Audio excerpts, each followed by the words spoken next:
Battle of Plassey அப்படின்னு சொல்லுவாங்க. அந்த பிளாசி போர்ல தான் முத மேற்கு வங்காளத்துல உள்ள நுழைஞ்சா. அன்னைக்கு நுழைஞ்சவன் இந்தியாவை பல 100 வருஷங்கள் காலனி அதிகமா வச்சிருந்தான். அதே மாதிரி இன்னைக்கு வடக்கிருந்து ஒரு கார்பரேட் நிறுவனம் தெற்கு நோக்கி வந்திருக்கு.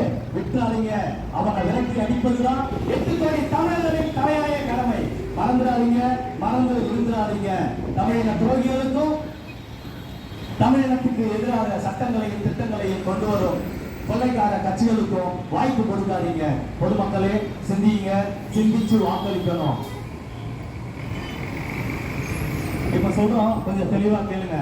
யூபி உத்தரப்பிரதேசத்துல இந்த வருஷம் எவ்வளவு ஜிஎஸ்டி வரி வசூல் பண்ணாங்க அப்படின்னு பாத்தீங்கன்னா 18,880 கோடி.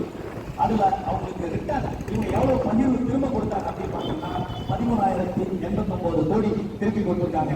அதே மாதிரி பீகார் மாநிலம்